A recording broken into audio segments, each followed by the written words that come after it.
Hey there, Internet people, and welcome back to Green Wing Gaming, or welcome if you're new. If you are new on this channel, I'm not gonna lie, you picked kind of a weird one to jump in on. No judgment, of course, I'm always happy to have you guys here, but episode 29 was maybe a strange one to hop on the channel for.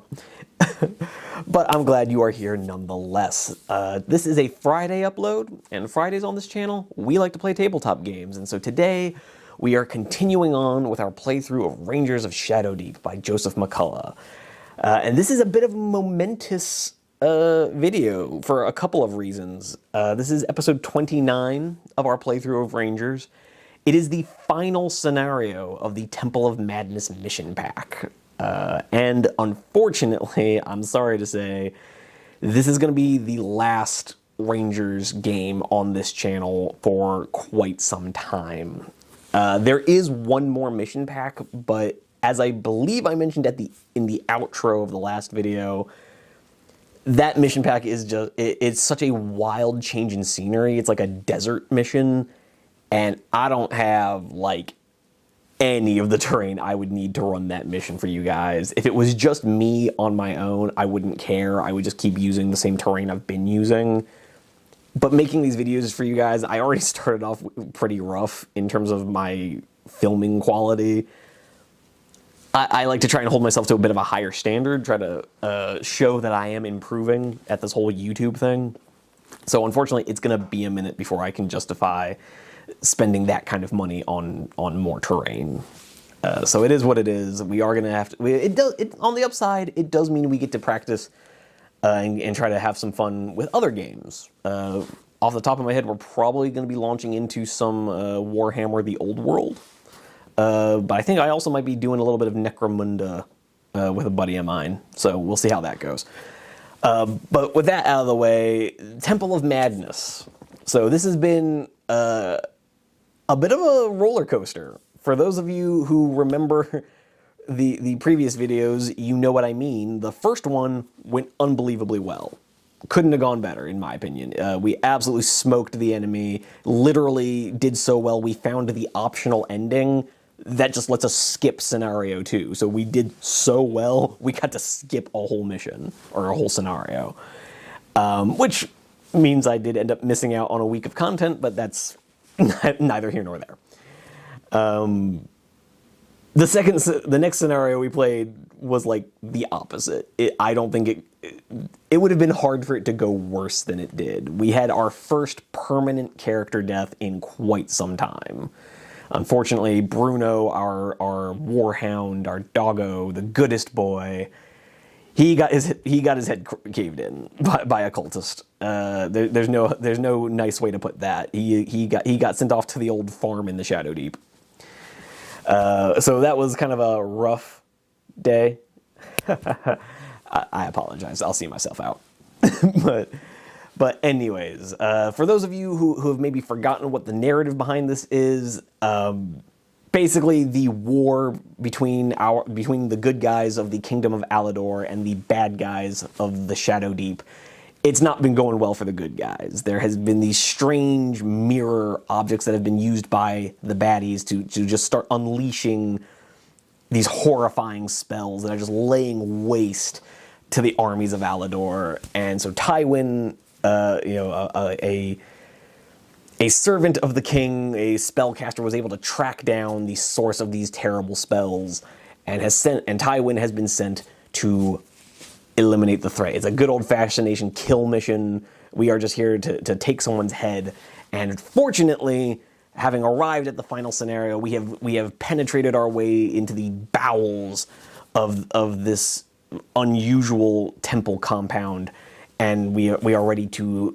cut the head off this particular Hydra.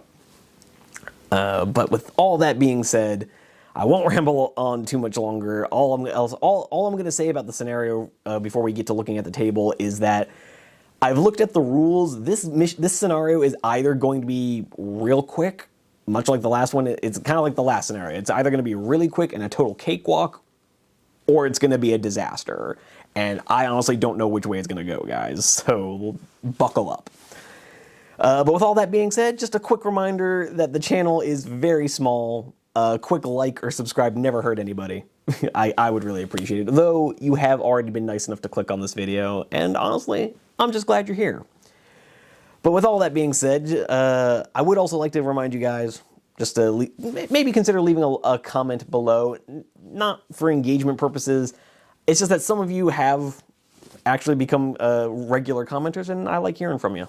I like knowing what's going on with you. So with that out of the way, all the shameless self-promotion out of the way, we're playing the final scenario of Temple of Madness. So let's just get into it. All right, guys, as usual, we're going to start off this scenario by taking a quick look at the narrative here. So here we have Scenario 4, The Mirror Enduring. Before playing this scenario, okay, apparently this is not the narrative, or actually it looks like it is. It starts off with a bit of a rules thing. Before playing this scenario, choose one member of the party to make a pick lock roll target 16. If successful, see note 68. All right. So we'll start off real quick using Lady Gwyneth, our resident thief, who I checked her stats before filming this. She actually has a pick lock of +9. I thought she only had a +5. I forgot that she has leveled up considerably since we started playing her. So she's going to be a lockpick of +9 against target number 16. So she just needs a 7 or better to pass this. And unfortunately, she has rolled a 4, so then not so much. If this roll is failed, choose one member of the party to make a strength roll, target number 14. We will pick Tywin, who has a strength of +5. And I dare say we're going to go ahead and pop one of his heroic abilities before the scenario has even began and give him a +8 to this.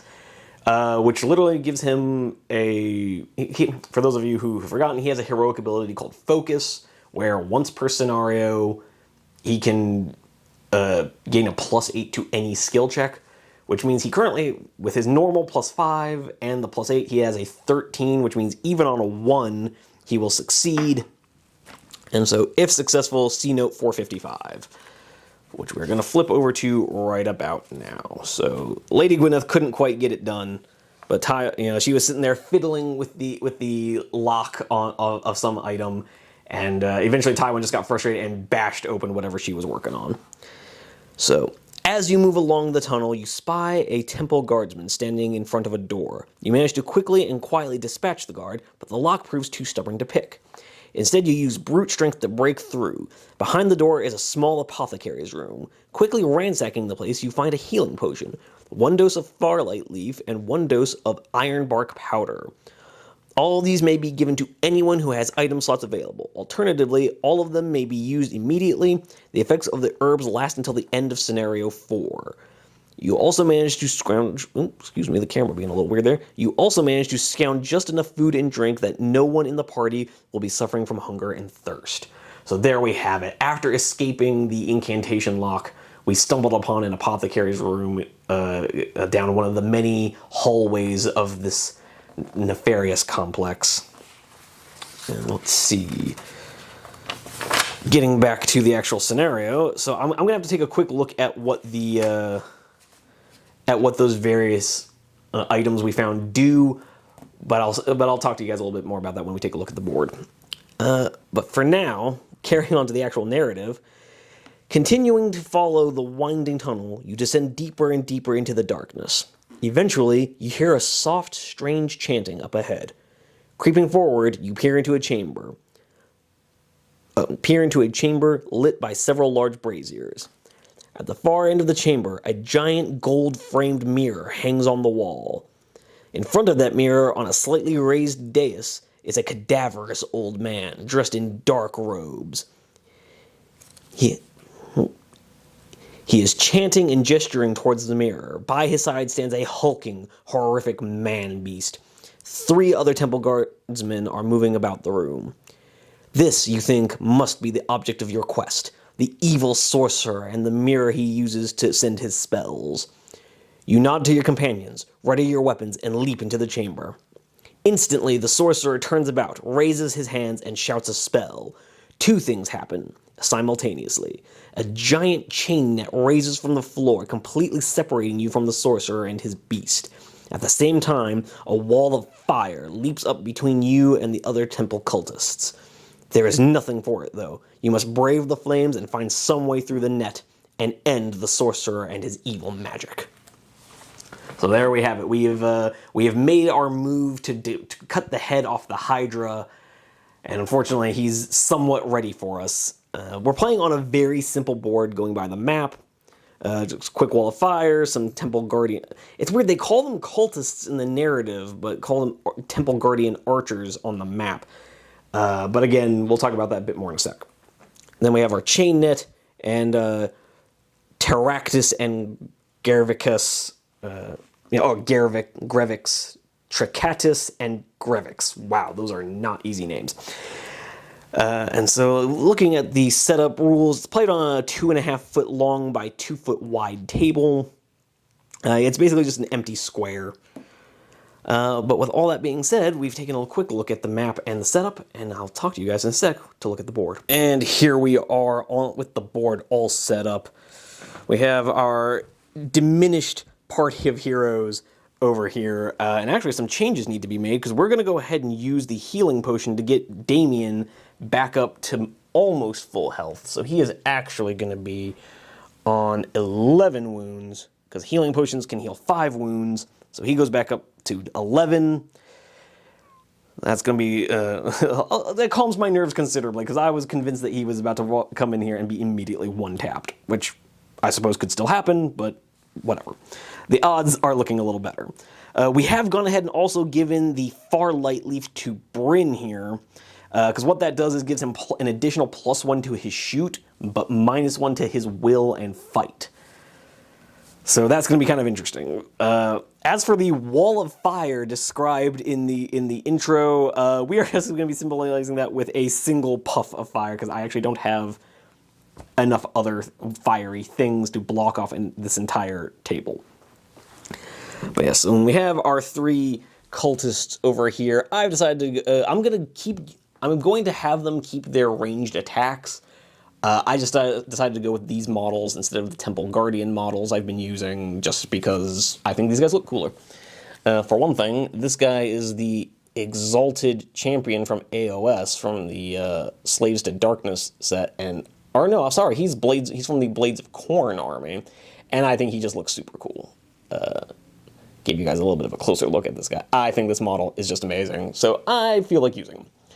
But as for our targets, back here we have Grevix, our man beast, who is actually just a Bulgor from the Beasts of Chaos lineup, or Beastmen, for those of you who are into the old world / Warhammer Fantasy. And then over here we have Tricatus, our enemy sorcerer who's been casting the spells.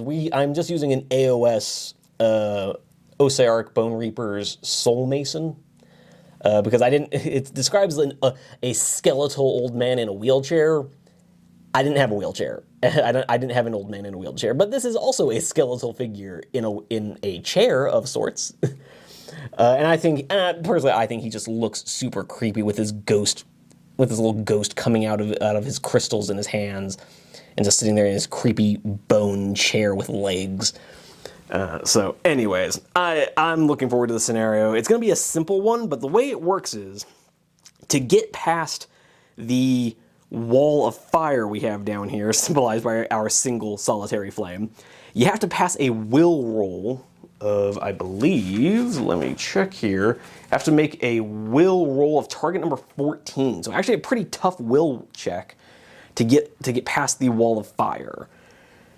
And so that's going to be kind of rough to start off. And the whole while that you're doing it, shooting attacks can go through the fire, no issue. So these 3 here have ranged attacks. They have archer, they have bows, so they can shoot at us.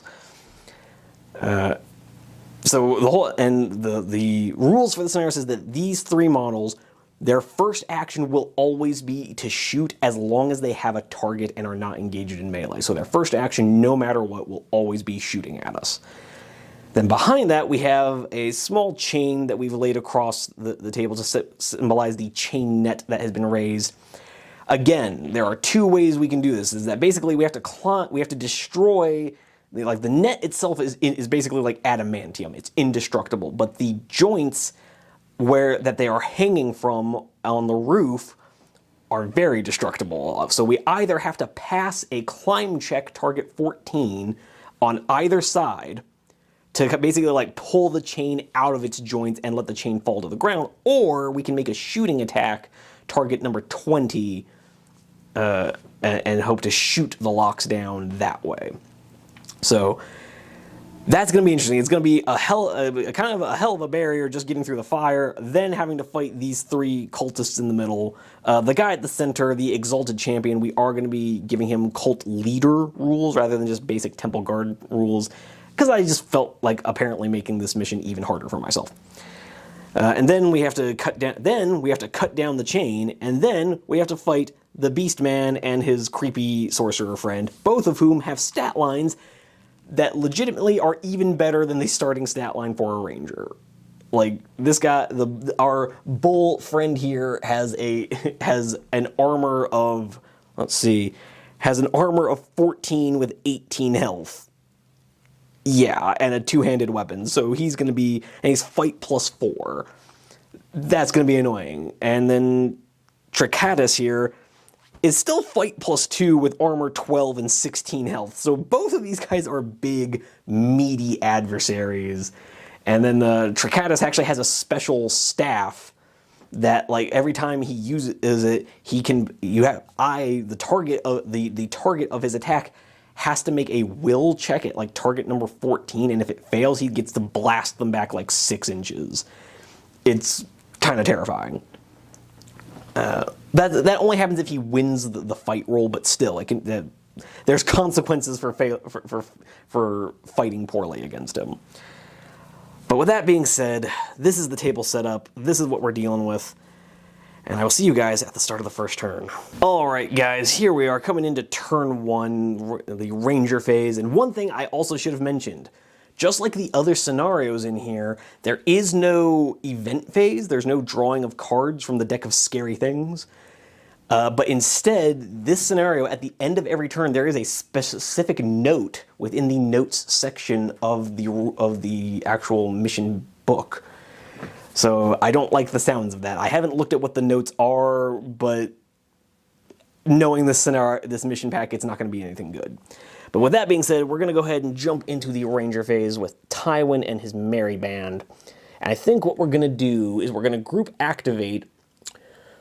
Oh, and I think we're going to group activate with Archibald, our spellcaster here, and Bryn, because they are our range support for this game.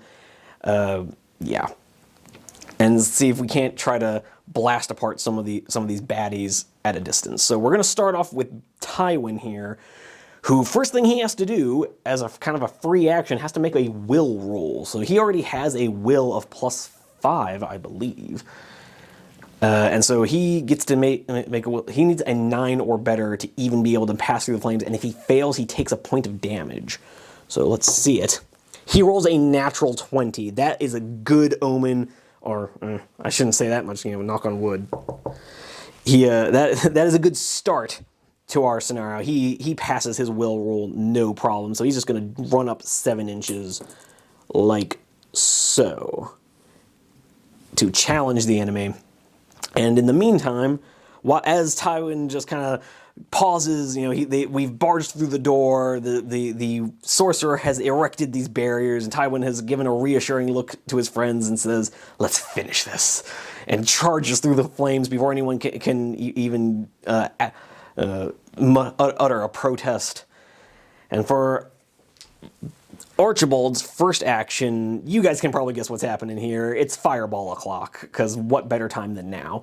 There's not a lot of enemies on the table, so I figure just better to get it out the way now. And what he's going to do, because these baddies are at least meant to be 6 inches apart from each other, I don't think they actually are, so we're actually just going to get these guys a little bit behind these pillars that I've put up. Scenario doesn't actually call for pillars in here, but I don't know. Looking at the empty table just felt a little weird. I didn't like how it looked, so decided to populate the space a little bit, Elden Ring style. So what we're going to do is pop that fireball exactly 3 inches away from each of these guys, so they're both going to get tagged by the fireball. So our first cultist is going to be fight +1 against Archibald's spell attack of fight of +3. So let's see how this goes. If we can't stop some of these archers from lighting us up too hard. Oh no, not so much. Apparently the blue dice has also decided that its first roll should be a 20. So Archibald does no damage to the cultist. What about the cult leader in the middle? Does he do any better? It's going to be dice even for this. +3 against +3. Okay, so Archibald has won it.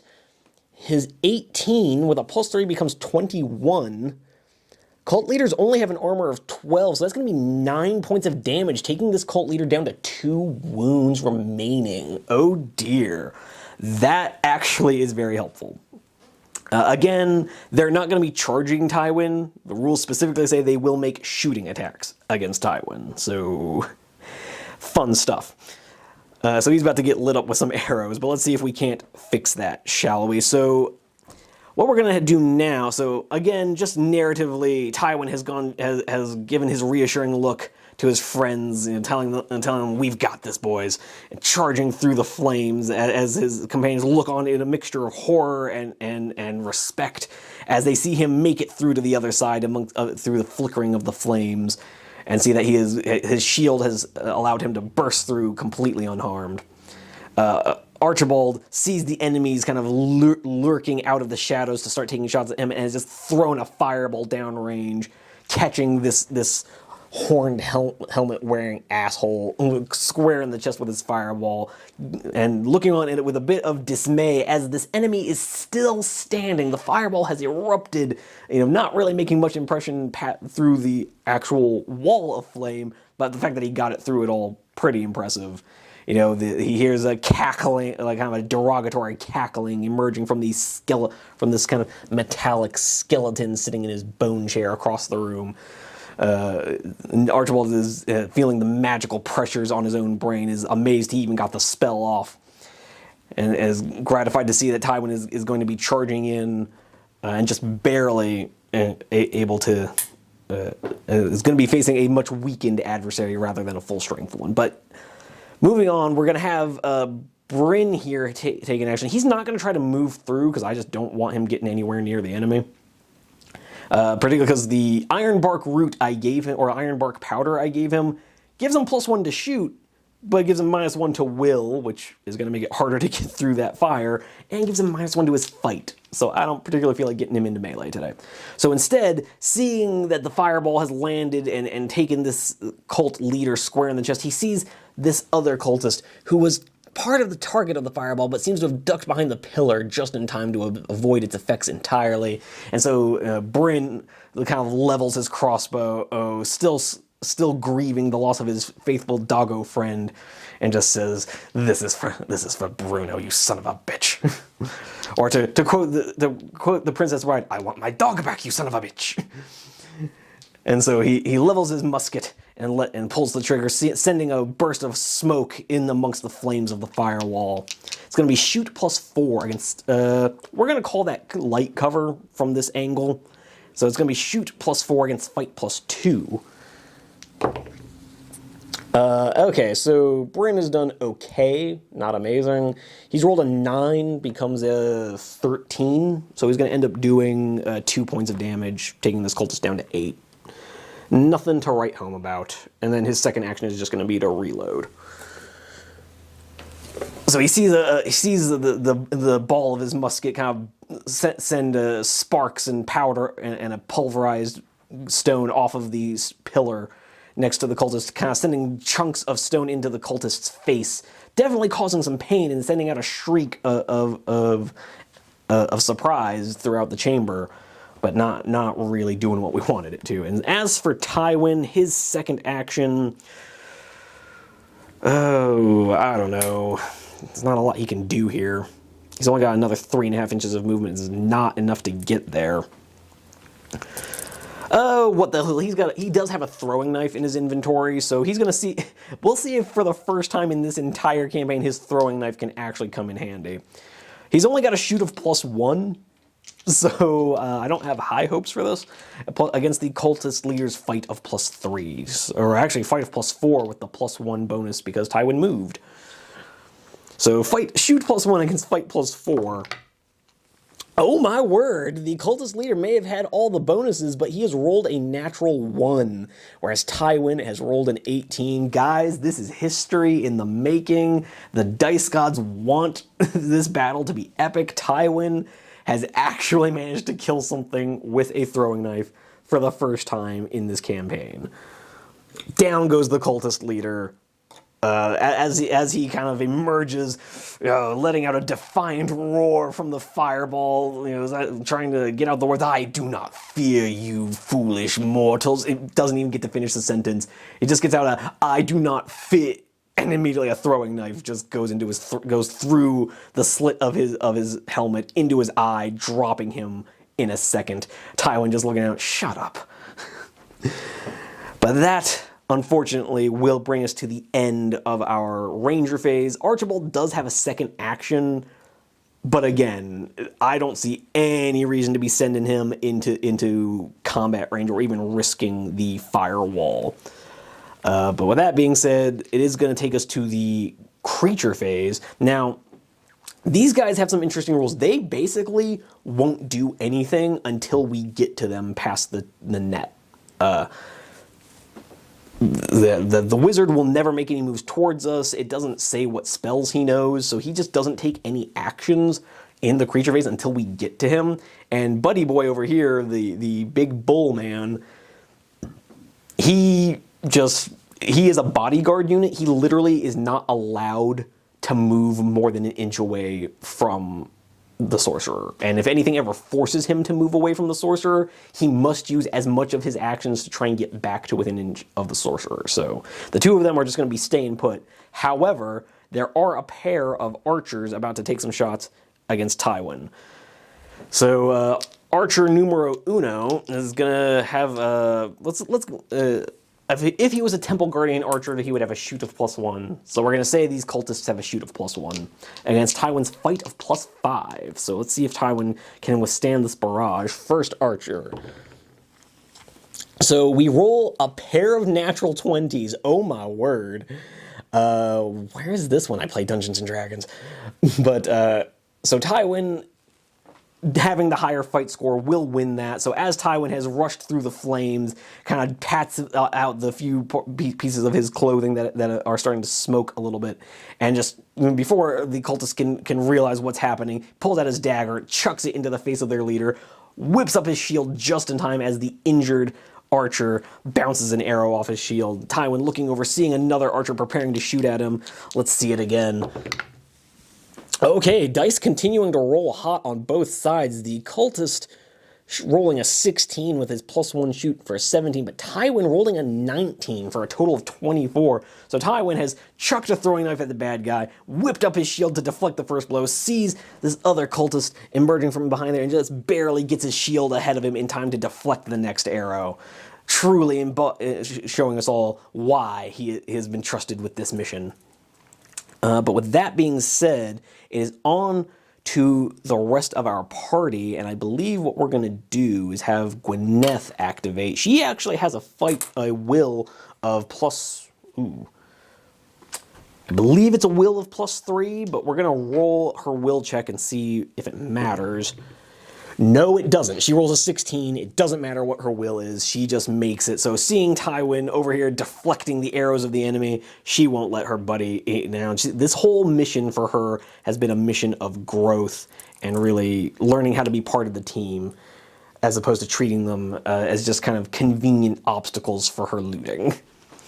But with that being said, next up, it's going to be Damien. A part of me wants to keep him back, but then another part of me thinks that we have to send some people forward.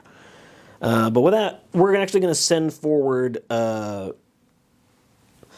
going to send forward Thaddeus and see if he can't make it through this wall. He basically either makes it through the wall or is immediately removed from play. So with his will, he has a surprisingly high will, but let's see if it matters. Thaddeus is removed from play. All right. And he rolls a 12 on his out-of-action result. So yeah, Thaddeus has failed his will check, immediately takes a point of damage. He only has 1 health. Or sorry, no. He has 2 health. Never mind. What am I talking about? So with I'm sorry, guys. I've been trying to keep track of all these guys' upgrades in my head. Thaddeus has gotten enough progression. He does have an extra bit of health, so he's down to 1 health from his 2 health. But we'll call this his reroll. He does have a will of at least +2, so on his second roll, he passes his will check, and so his second action gets him through with just 1 health remaining. But the question becomes, do we send Damien and Eliza? My instinct is to say no, but at the same time, I can't really justify sending these guys in there alone. That just feels like kind of a jerk move. All right, yeah, we're just gonna go full send on this. So Damien, real quick. He has a will of, I believe, +4. Let's see it. He's rolled a 3, he takes a point of damage. What about his second attempt? 6, so yeah, he takes 2 points of damage, down to 9. Damien is not having a good time, but we'll say he at least manages to move up to the wall of flame. Eliza, I kind of don't want to risk this, but yeah, she's gonna have a will check. I think she's only got like a will of +1. So that's a 12, so she fails. Another 12, so she takes 2 points of damage, is down to 8, and has also moved up to the wall of fire. Oh dear. So that puts her down to 8 wounds. It's not going great. We were off to a strong start, and we've already ceased that. But with that being said, that is everybody. Archibald and Bryn already went, and yeah, we'll just see how we go. With that being said, we've gotten to the end of the turn, so we're going to go see what the note for turn 1 is. All right, quick correction, guys. I just looked over the stats again. Eliza here actually has a will of +3, so that 12 she rolled would have made it. So we have fixed that and just had her end up just a little bit farther up the table, kind of ending up like so next to Tywin. And we've refunded her back the 2 wounds that she lost. So she has moved forward just a little bit. And so, looking at the note for turn 1, the note for turn 1 is note 193, which says, determine which heroic figure has the current lowest will stat. If one or more figures are tied, pick the one that is currently closest to Tricatus. That figure must make an immediate will roll, target number 16. If it fails, it is treated as an uncontrolled creature next turn. At the end of each turn, the figure may make another will roll, target number 16, or continue to act as an uncontrolled creature. If this figure is reduced to 0 health by another heroic figure, it does not have to roll for survival after the game, as it is assumed that it was only knocked out. So, Gwyneth, Thaddeus, and Eliza all have the lowest will at +3. But Eliza is just a little bit closer with her extra bit of movement that we gave her. So she's going to need to make a will roll, target number 16, with her will of +3. So she needs to make a 13 or better. And I should probably roll on a flat surface. Oh, she rolls a 12. So she's going to be an uncontrolled creature, which means she will be attacking whoever is closest to her. That's not great for us. But I mean, she's only got a fight of like +1. But with that being said, the magics of the Shadowdeep are nefarious, and this is the price of not having a deck of scary things. But with that being said, we're gonna move on to the next turn. All right, coming into turn 2 here, and we're gonna hop right into the Ranger phase, where it becomes the objective of the mission becomes get the hell away from Eliza. She has had her brain taken over by the nefarious Tricatus. I'm never going to get that name right. Tricatus has kind of sent a nefarious spell over her, and realizing she is our healer and how devastating that it will be to our morale. So we need to just get the hell away from her, and we're going to group activate with Gwyneth and Thaddeus to do just that. Now, I've already measured it out. To get both of our main heroes are going to have to make double action moves to get to the archers. So that's what they're going to do. Tywin is going to come over here and just charge into the teeth of this cultist. I can't quite make their bases meet, so we're just going to have to use our imagination here. So Tywin has deflected the 2 arrows, has kind of kept charging forward without even fully realizing that that Eliza's eyes have started to gloss over, and that she is not quite herself. Just taking a moment to admire the mini. And so Gwyneth here, again, not currently realizing the changing allegiances of her friend, is going to take a double action getting over here. Thaddeus doing much the same to try and give a gang up bonus, although it does mean he will be the target of that cultist in the creature phase. Speaking of which, we're going into the creature phase. So now that cultist is going to be attacking Thaddeus, and let's see if we can avoid another dead animal. So Thaddeus will currently have a fight of +2, thanks to being ganged up with Gwyneth, and the cultist will only have a fight of +1. So let's see if we can't play the odds. Okay, so it's a bit of a wet noodle contest. The cultist has rolled a 3, whereas our buddy boy Thaddeus has rolled a 7. Yeah, nothing really happens here. Technically, Thaddeus wins, but he's not going to push the archer out of combat, because why? I would rather keep him and Gwyneth in combat with the bad guy. But with that being said, we're going to come over to this contest over here, which should be a little bit easier. So it's going to be Tywin, who after blocking that second arrow is charging towards the uninjured cultist. Gave a quick glance to make sure there was someone else dealing with the other archer. He sees Gwyneth, they give each other a nod, and immediately split off towards their respective archers. Tywin keeping his shield ahead of him to mask the position of his blade, and rolls it and comes in for the attack.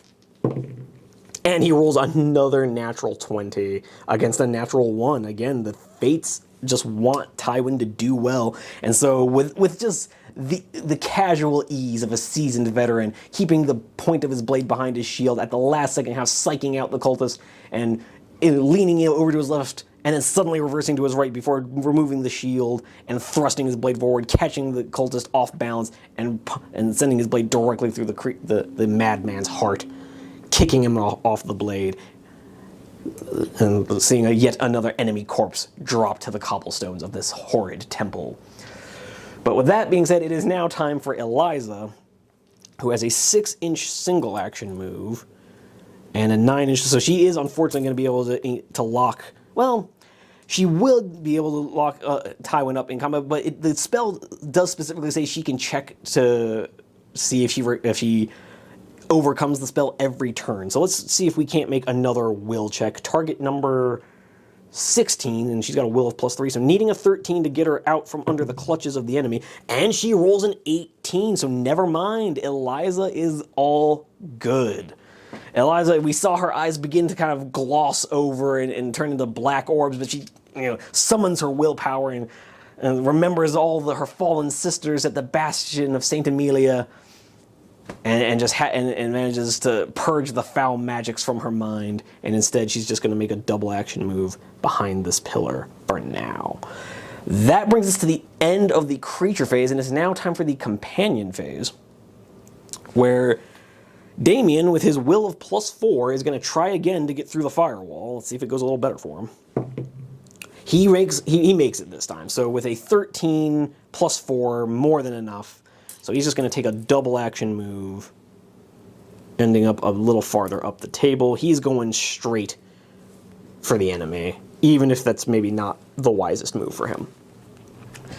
But with that being said, we still have Bryn and Archibald to deal with. So Bryn is just gonna has finished slamming home his next round into his at this point very heated musket barrel.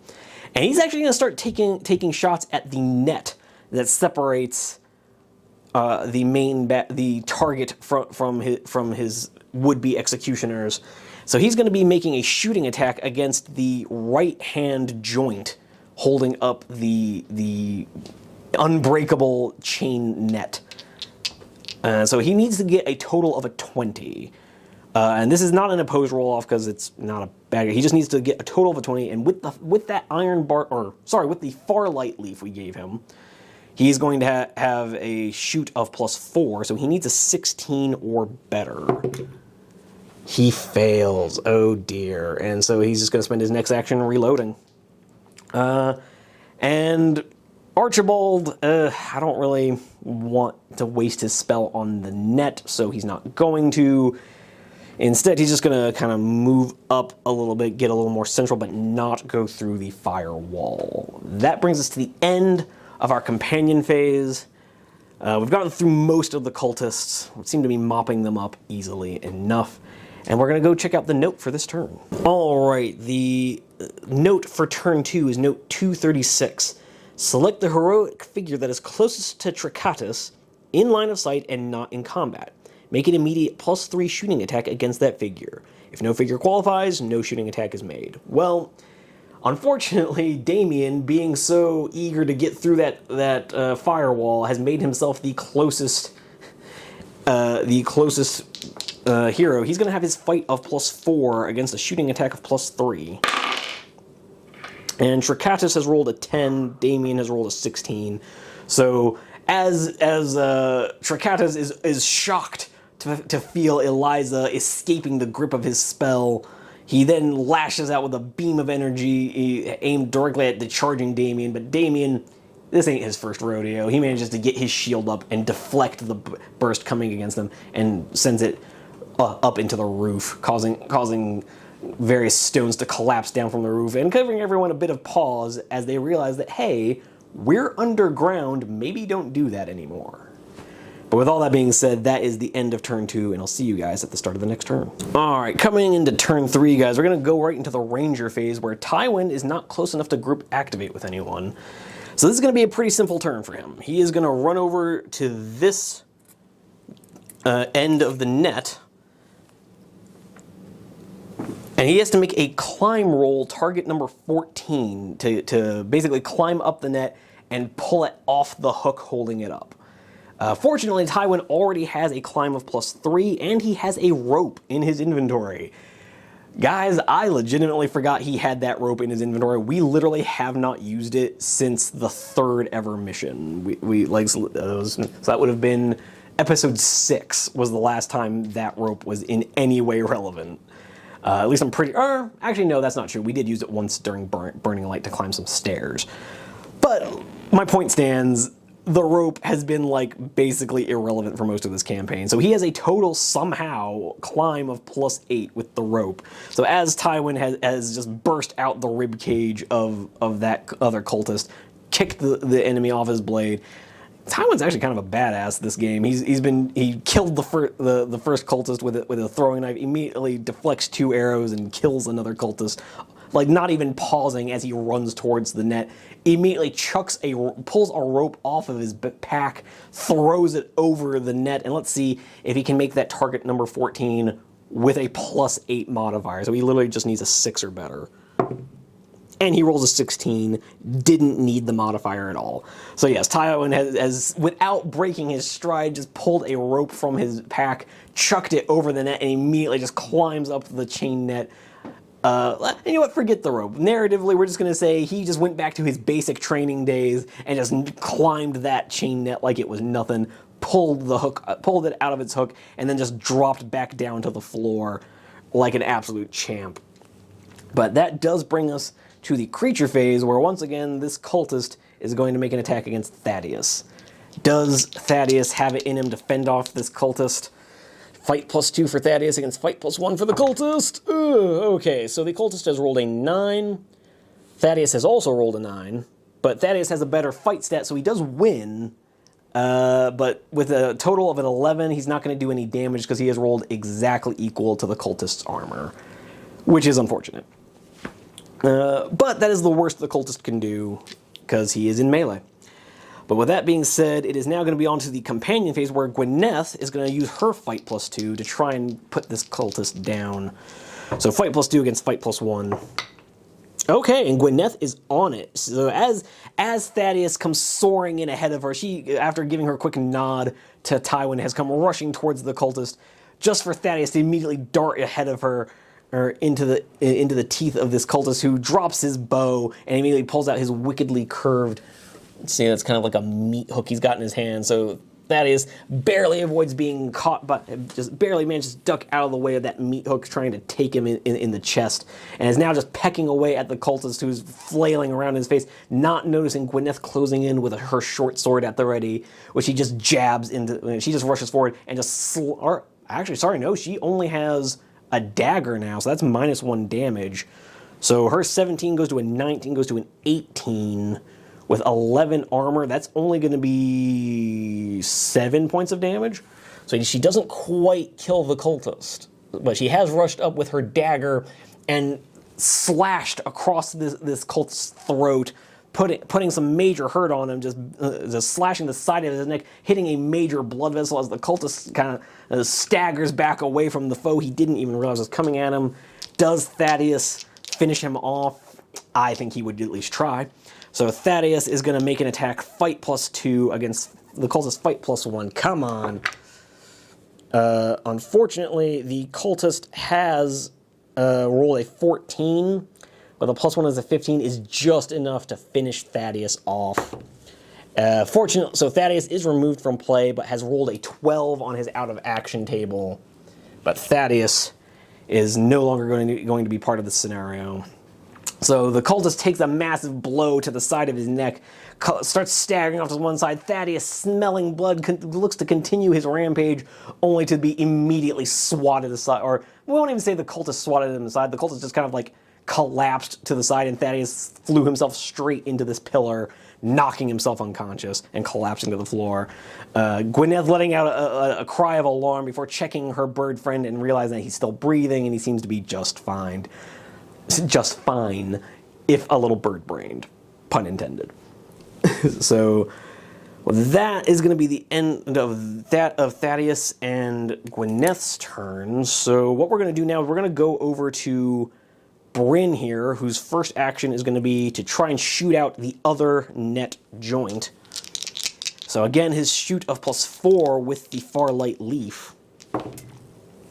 He rolls a 19, which the +4 gets to 23. That does bring the net down. So as Bryn initially fired at this joint, sees Tywin rushing for it, and as he's reloaded, as Bryn is slapping home yet another round into his musket, he sees Tywin effortlessly climbing the net, pulling the chain out of the hook, and falling back to the floor with a superhero landing.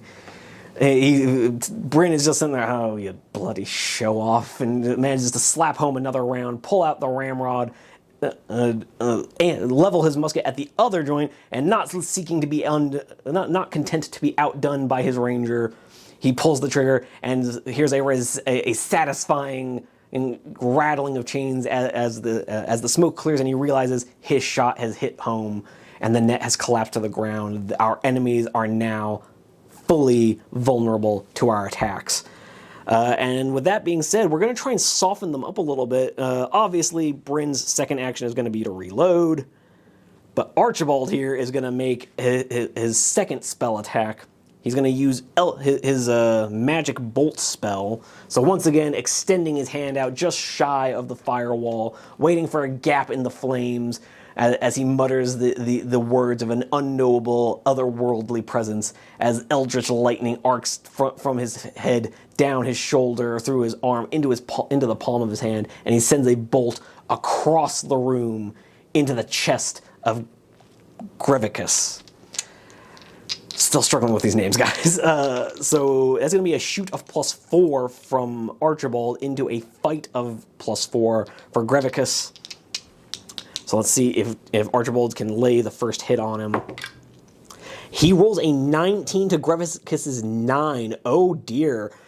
Yeah, Archibald is out for blood. He's already put some major hurt on that first cultist, and is now putting some major hurt on Grevicus, because a 19 +4, that's going to be a 23. Although Grevicus does have an armor of 14, so that's going to be 9 points of damage, dropping Grevicus to 9 points of health. Archibald has single-handedly put Grevicus to half wounds. Guys, I love this game. I don't really know what else to say about it. I love this game.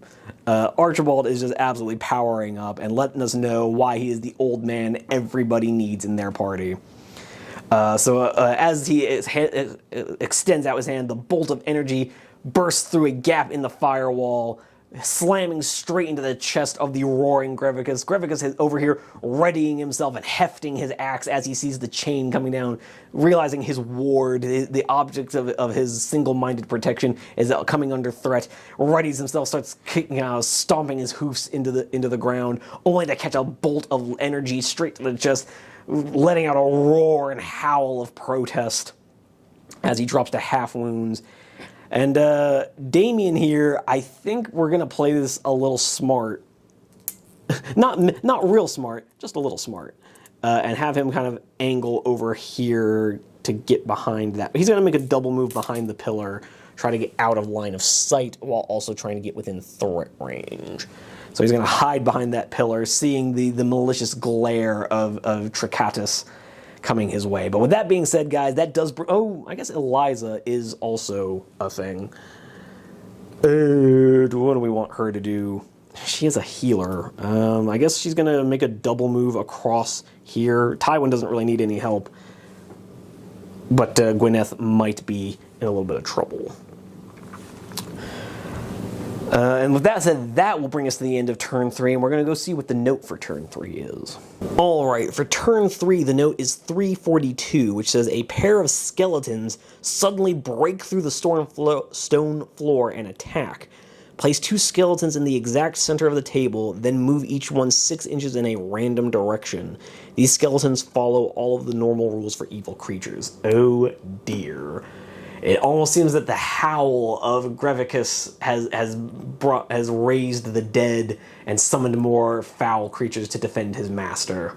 I will get that set up for you guys, and we'll see you in the next turn. Alright guys, coming into turn 4 here, and Eliza has found herself in a bit of a spot of bother as I scattered the skeletons and they somehow both ended up on either side of her. So for whatever reason, despite Archibald being the one to hurt him, Grevicus seems to have directed his skeletons to attack the healer. He and Tricatus just really, they're giving us mad incel energy. They don't want any girls in their clubhouse.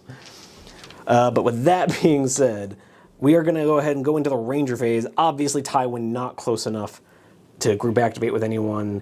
His first action is going to be to activate the dash ability. And he's going to move in 9 inches to about there to square off with Grevicus, because we're going to go ahead and try to get rid of the bodyguard.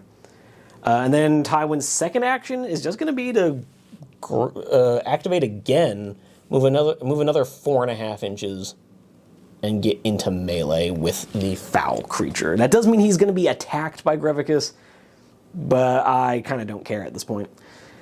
With that being said, that is the end of the Ranger phase. We're straight into the Creature phase. So Tywin has done his superhero landing in the corner as another shot rings out and the net collapses around him. It's like simultaneously. I like to think that both of these things happen both hooks were destroyed at the exact same time. So Tywin just lands, superhero landing. Immediately as the chain fence is falling down, he redraws his sword and charges towards this foe that he sees howling in pain under Archibald's energy attack. But with that being said, as Tywin comes charging in, Grevicus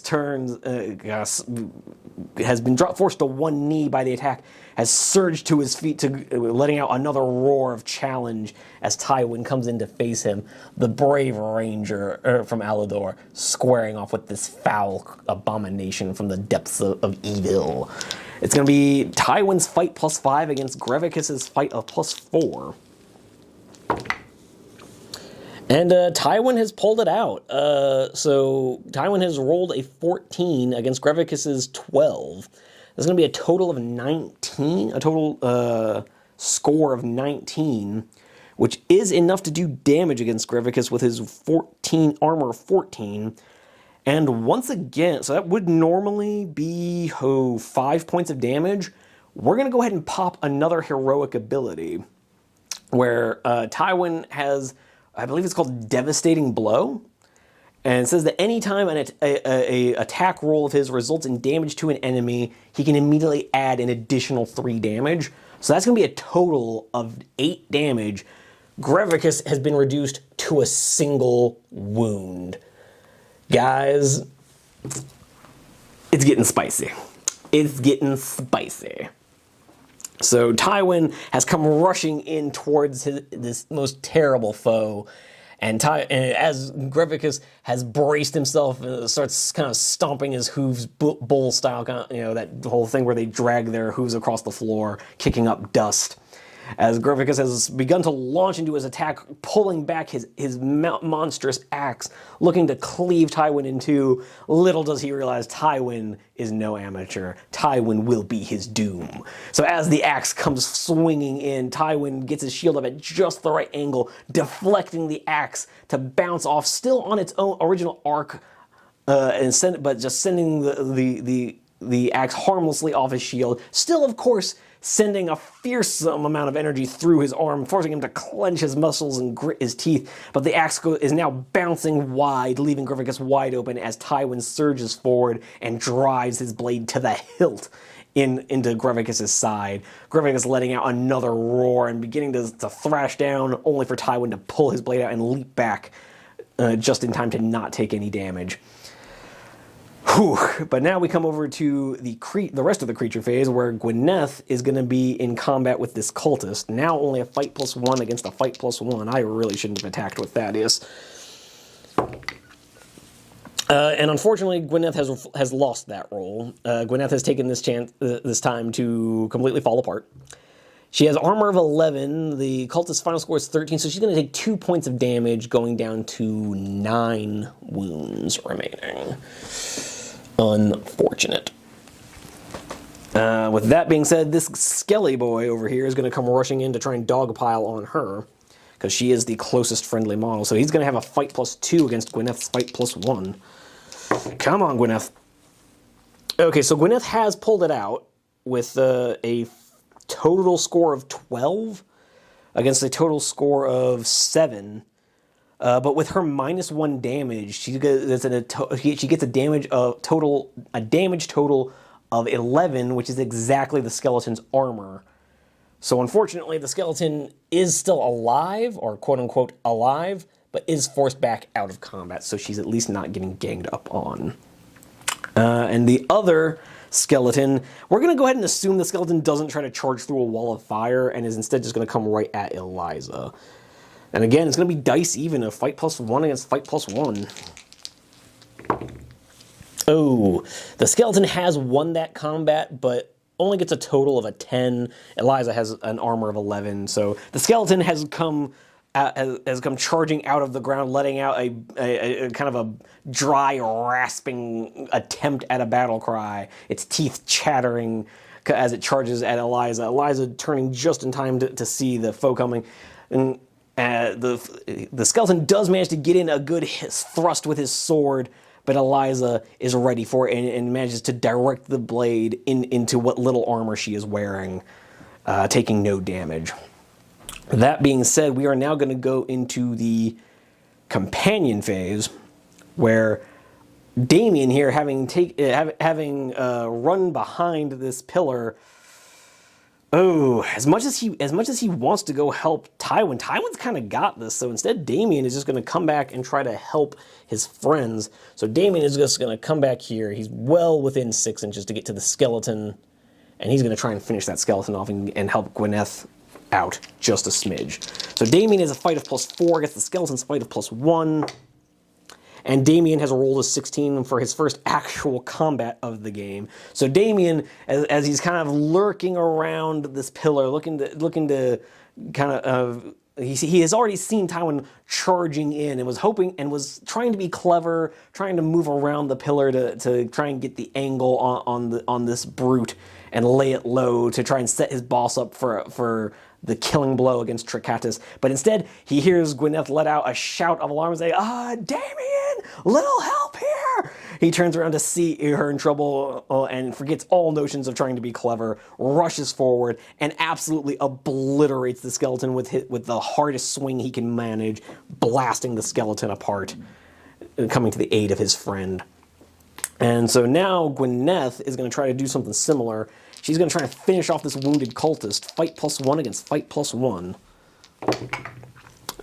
So Gwyneth, she manages it. She rolls a 19 to the cultist's 10. Guys, the dice are smiling on us after killing our dog last time. So Gwyneth, after she has come in, slashed the cultist's neck. She's stopping to check on Thaddeus after he smashed himself into a stone pillar in the tradition of his ancestors. Has then taken a blow to the side as the cultist lashed out, trying to take advantage of her kindness. But as she kind of drops back, feeling the drop of blood coming from a new gash on her shoulder, she hears the skeleton coming in behind her, manages to just barely block its incoming spear. And as she is there, kind of one hand holding back the cultist as he rushes in, the other hand holding her dagger, intercepting the spear, feeling she's about to be overwhelmed. And that's when Damien comes in, blasts the skeleton apart. And Gwyneth, her dagger hand now free as she sees the enemy, the enemy holding the spear, collapse to the ground. She, rather than bringing her dagger back to her side, just in a single swooping motion, brings the dagger down into the side of this cultist's throat, finishing the death blow she started earlier. And watching the cackling, maniacal energy behind the mask slowly die away as the cultist drops to his knees, suddenly realizing the futility of his life and his service to this foul master. Gwyneth can't help but feel a stab of pity for this poor soul taken in by a line of bullshit. But with that being said, Gwyneth is now going to use her second action to come over here, get into combat with that skeleton, so that now Eliza is going to have a fight of +2 against the skeleton's fight of +1, sorry. And so as she slowly rises from the up close kill, the up close murder of this cultist, seeing just the faintest hints of regret, she pushes it quickly from her mind as she rises, turns and sees Eliza desperately trying to fend off the attacks of the skeletal swordsman, rushing forward, and Eliza and kind of tackling into the cultist, and Eliza takes the moment to try and bring her staff down on the skeleton's head. Let's see it. She rolls a total of a 13 to the skeleton's 1. So the skeleton is destroyed. I'm going to say she's wielding a staff rather than a close combat weapon. So she would get -1 damage to her attacks, but with a total of 15, that's still going to be enough to explode the skeleton. So as Gwyneth has rushed back to try and save her gal pal, and tackled into the skeleton, distracting him for just long enough for Eliza to take a step back, muster her courage, think of her sisters, and drop the head of her staff onto the skeleton, bursting him into a pile of bones. That being said, it is now going to be down to our old man and our marksman. Archibald really has nothing to do at this point. He has used up his 2 spells of any value, so I guess he'll try to make a will roll. He has a will of, I believe, +4. No, he fails. He takes a point of damage. He'll try again. And he rolls a 13 this time, so he musters his courage, his growing concern for the 2 young women in his party, overcoming his sense of caution. And as he starts to tentatively reach out his hand, feels the bite of the firewall, but then decides to hell with it and rushes forward, moving his 6 inches, was technically his second activation. And he will take a point of damage, dropping him down to 10 wounds. With that being said, it is now time for Bryn, who is witnessing the glorious combat of Tywin, seeing how he is just effortlessly making a fool of Grevicus, the bodyguard.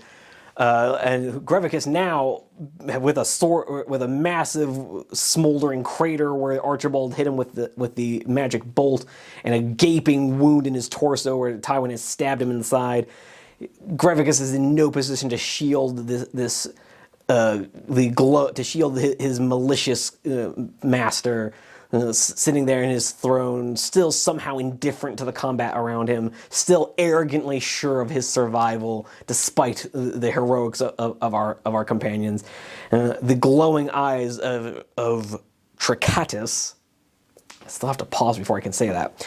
Trikatis somehow, despite having no reason to be able to sense anything, despite no logical explanation for how he knows, his metallic skeletal head turns on his throne, and his glowing green eyes lock with Bryn, as Bryn raises his musket and vows to vanquish this terrible foe in the name of his goodest boy. It's going to be shoot +4 again against Trikatis' fight of +2.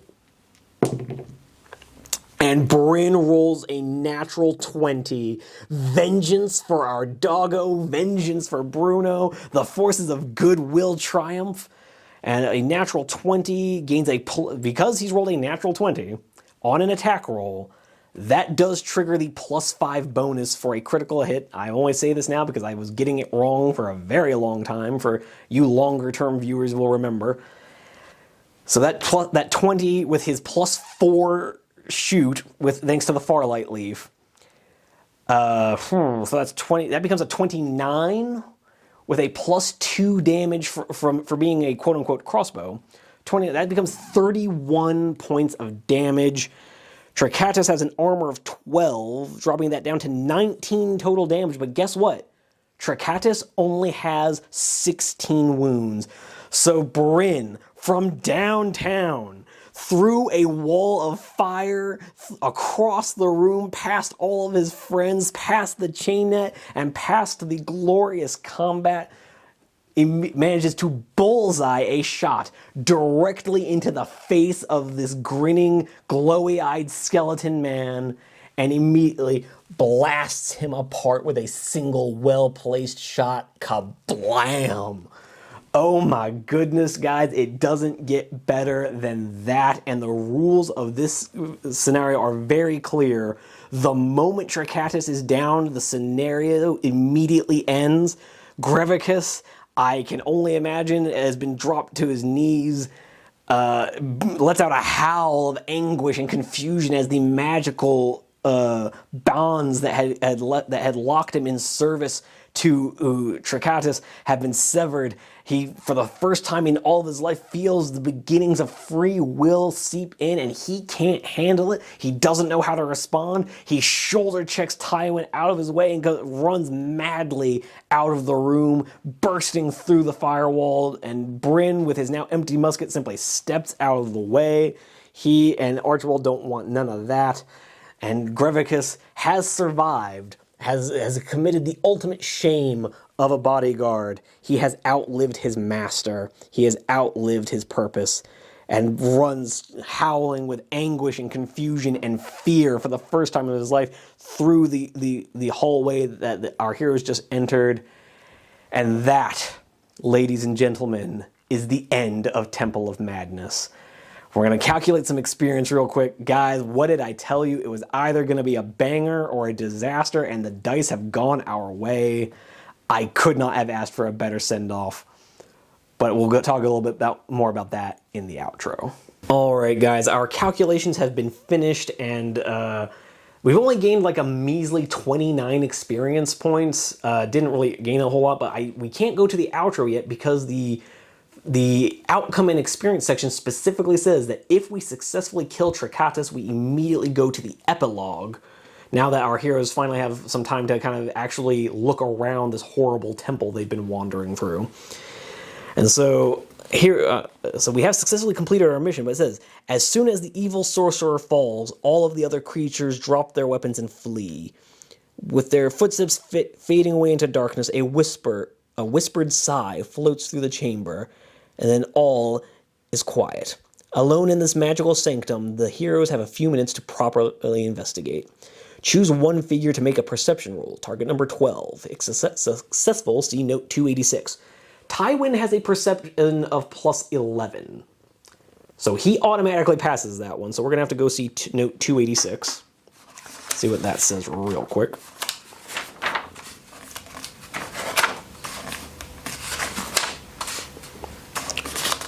'86. Here we go. In one corner, standing amidst a collection of old brooms and long-stemmed candle snuffers, is a gnarled black staff carved with ancient runes of protection. It is a wizard staff, and it may be given to any hero or companion that has item spaces available. Figures are allowed to replace an item they are currently carrying. Okay, so it's a wizard staff. Yeah, okay, so Archibald now has a wizard staff. Cool. Heading back to the epilogue. Alright, now we are also saying choose one figure to make an ancient lore roll, target number 12. If successful, see note 478. So, Archibald has an ancient lore of like +3, so he's going to need a 9 to succeed on this. And he rolls an 8, so no, we will not be looking at that. Gwyneth, on the other hand, it says here, choose one figure to make a pick lock roll. Target number 12. If successful, see note 686. So Gwyneth has a +9. She just needs a 3 or better. She rolls a 15. So let's see what note 686 has to say.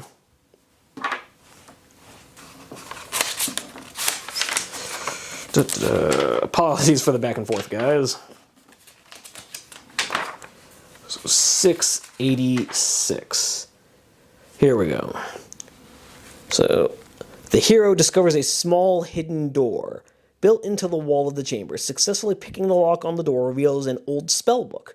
The spellbook may be given to any heroic figure, assuming that figure has open item slots. A figure may replace an item it is carrying with the spellbook if it chooses. Okay, so Archibald now has a wizard staff and has a spellbook. So he has gone from a humble conjurer carrying a torch to an actual full-blown wizard.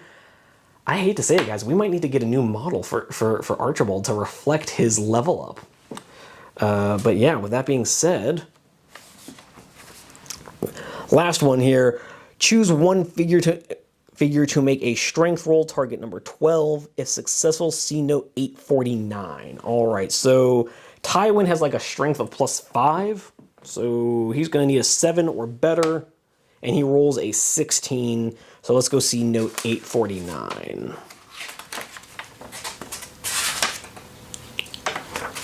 Here we go. While looking around, the hero spots a casket with a heavy flat stone laid on top of it. Heaving that flat stone off the top reveals a small hollow within. Sitting alone on the bare rock is a small golden ring. Picking up the ring and holding it up to the light, the hero recognizes the royal crest of Larenthia, carefully engraved into the face. Surely the ring belongs to one of the royal family. If the figure is a ranger, they immediately gain 10 experience points. If it is a companion, they immediately gain 1 progression. Either way, make note that they have the golden ring. So Tywin immediately gains another 10 XP, getting up to 39 XP, and we have to mark it down that he has the golden ring. That sounds like it might be significant later. But alright, so we have gone through our investigation. We have finished these four investigations, only one of which failed. And let's see. Actually, you know what? We have our Hand of Fate reroll left. I know it's a little bit cheesy to let him do it this late after, but we're gonna let what's his face, Archibald, take one more crack at it with our Hand of Fate reroll. He rolls a 10. He has a +3. He needed a 12. So yes, he actually now succeeds on the ancient lore check. Let's check out note 478.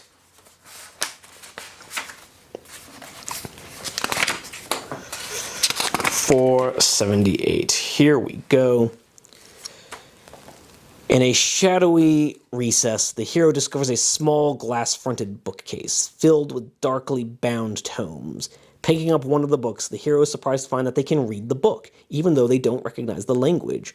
This figure must immediately make a will roll, target 18. If they fail, they must take this dark tome as one of their items, replacing another item if necessary. At the end of each game, they may make another will roll, target number 18. If they succeed, they may turn the tome over to their superiors and gain 10 experience points or 1 progression point. While the figure carries the book, they receive +1 health, but -1 will. So let's see if Archibald, with his will of 3, he's going to need a 15 on this. And he rolls a 19. Okay, so Archibald is going to be gaining an extra experience. Archibald is coming out mad better in this epilogue. He has gained a progression point, a staff, and a new spell book. My man's doing well. But alright, so with all that said, we have now come to the end of these many investigation rolls. So pressing on. After the figures have completed their search of the chamber, they all come and stand before the giant mirror and look into its highly polished surface. As they watch, a cloudiness creeps over the surface until they see the shadowy outline of a face. Then they hear a whispered voice coming from the mirror itself. I was not always an instrument of evil. In fact, I was created as a plaything for a fair little princess. She died many centuries ago, and now even the name of her kingdom is forgotten. By all but me. She was Princess Nyla of the Kingdom of Dremis. Do me the service of writing this in one of your books, so that it may be remembered. For soon you must destroy me, or they will return and use me to spread their corruption. Let me try, though, to do one last act of good, so that I can end as I ever have wanted to be. May I ask, because it will help, can you speak the words, sing the song, or show me a sign? The players should select one and only one of the following notes to read. If the players know the magic words, we don't have any of this. We don't have the magic words, we have not heard the song, but we do have the golden ring. So see note 259. All right, one last note, guys. So turning for note 259.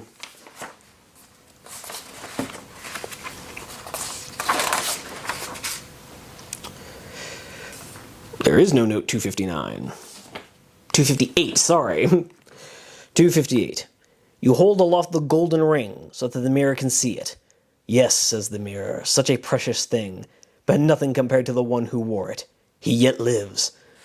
The face fades from the mirror and is replaced by a vision of a dark dungeon. Huddled in a ball in the corner is a young child. The child's head suddenly jerks up as though he has heard a voice. For a moment, you don't recognize his tear-stained face, and then a coldness grips your heart. It is Prince Ruthic of Larenthia, the cousin of your own king. Then the image fades and is replaced by a field of stars. He is here, whispered the mirror. Pulling out a parchment, you quickly copy down the pattern of stars as best you can before it fades from view. You must get this information back to your superiors. Gain 60 experience points. In addition, all companions gain 1 progression point. Alright guys, so we've gone up to 99 experience and an extra progression point for everyone. Oof. But let's see. Coming back. Now, says the mirror, you must go. They are already bringing reinforcements. More than even brave fighters such as yourselves can handle.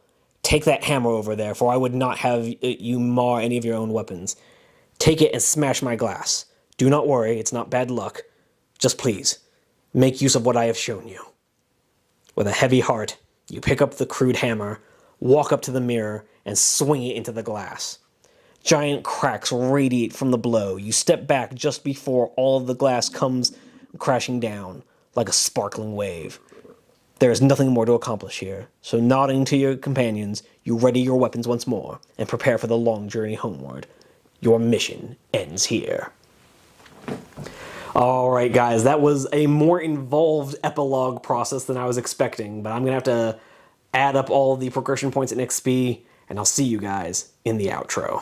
And there you have it, folks. We have gotten to the end of Temple of Madness, and it was a doozy of an ending. I could not have asked for a better send-off for Rangers. Temporarily, we will get around to that last mission pack eventually, but I think this was a fantastic note to end off of, with Bryn just from across the room, from downtown with the hot hands, blasting the Tricatus apart with a single well-placed round right between those glowing green eyes of his.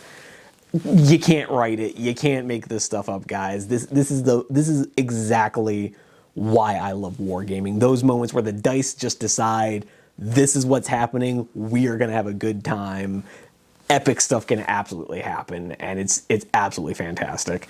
Tywin coming in there and just bossing that Grevicus and distracting him, pushing him to the side, driving him down to his last possible wound, and then leaving Grevicus in a position where he could do nothing to protect the foul sorcerer. Absolutely unbelievable. And the reward, this was a tough mission, guys. We were taking hits, we lost friends, but in the end, the rewards were more than worth it. We've picked up a lead as to the fate of the Lorenthian royal family. For those of you who don't remember, Lorenthia is the fictional kingdom that was swallowed up by the Shadowdeep. And so now we know where a member of the royal family is. I can't help but think that's going to be relevant in the future. I suspect that's probably going to be the premise for the next mission pack, because like there was a whole thing about us writing down the star chart for where the prince is located, and we found a bunch of equipment. We found a bunch of, Archibald, super duper leveled up. I feel like if we bring him back for the next mission pack, which we almost certainly will, we absolutely have to get him a new model. So I'll have to look around and see if I can't find a cool looking mini. Because I gotta be honest with you guys, I haven't really found that many like wizard minis that I actually think look all that cool. So any guidance you guys might have in the comments section for a cool mini for the new and improved Archibald would be much appreciated. But with all that being said, guys, I have had an absolute blast recording this last scenario for you. I hope you enjoyed watching it. If you made it this far, thank you so much for staying tuned. I understand these videos can be kind of long. You've already done me a huge solid. Just another quick reminder that liking and subscribing is a thing that you can do, and I would greatly appreciate. Please, please, please let me know what you guys think about this scenario in the comments below. I really want to hear from you guys. I'm super hype, in case you couldn't tell from my nerd glee practically pouring out of my eyeballs. I'm so hype about how this ended. But with all that being said, I can't wait to hear what you guys have to say in the comments. I can't wait to see you over in our other videos. But in the meantime, happy wargaming. Onward to glory!